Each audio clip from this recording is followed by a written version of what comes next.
আসসালামু আলাইকুম। 2023 সালের 19শে নভেম্বর এই দিনটার কথা অনেক দিন মনে রাখবেন ভারতীয় ক্রিকেট প্রেমীরা। ওয়ানডে বিশ্বকাপের ফাইনাল ম্যাচে অপরাজিত দল হিসেবে পৌঁছেছিল ইন্ডিয়া। চূড়ান্ত ম্যাচে অস্ট্রেলিয়ার কাছে পরাজয় বরণ করে পুরো টুর্নামেন্ট জুড়ে দুর্দান্ত পারফরম্যান্স দেখিয়েও অপরাজেয় ফাইনালে জায়গা করে নিলেও শিরোপা জয়ের ম্যাচে অস্ট্রেলিয়ার কাছে সহজেই হেরেছিল ইন্ডিয়া। এখন এই পরাজয়ের পর 1 মাসেরও বেশি সময় পেরিয়ে গেলেও ভক্ত খেলোয়াড় উভয়ই এই ধরনের কথা ভুলতে পারছেন না। এবার এই ম্যাচে পরাজয় নিয়ে টিম ইন্ডিয়ার ফাস্ট বোলার মোহাম্মদ শামি তার বিবৃতি প্রকাশ করেছেন। সেখানে স্পষ্ট লুকিয়ে রয়েছে হতাশা।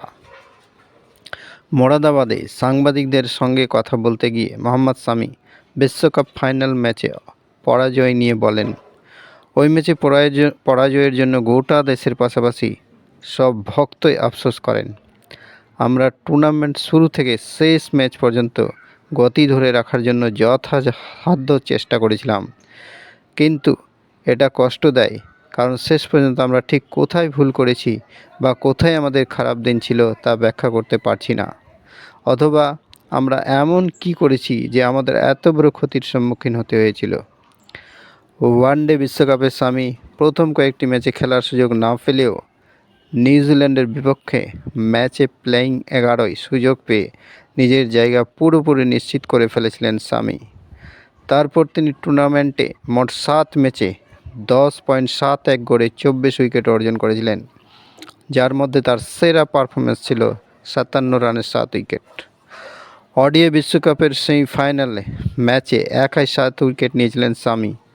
এত কিছুর পরেও বিশ্বকাপ হাতছাড়া করতে হয়েছে ভারতকে।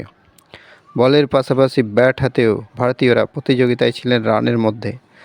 সব কিছু ঠিকঠাক মনে হয়েছিল। খেতাব যখন নাগালের মধ্যে, তখনই ফাইনাল ম্যাচে পরাজয়।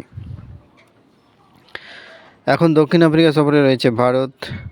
টেস্ট স্কোয়াডে শামি জায়গা পেয়েছিলেন, কিন্তু হাঁটুর ইনজুরির কারণে ভারত ও দক্ষিণ আফ্রিকার মধ্যেকার 2 ম্যাচের টেস্ট সিরিজ দলের অংশ হতে পারেননি তিনি। চোটের কারণে আপাতত মাঠের বাইরে দেশের অন্যতম সেরা পেস বোলার মোহাম্মদ শামি। তার কথাই ওয়ার্ল্ড কাপ হারের হতাশা ঝরে পড়ল।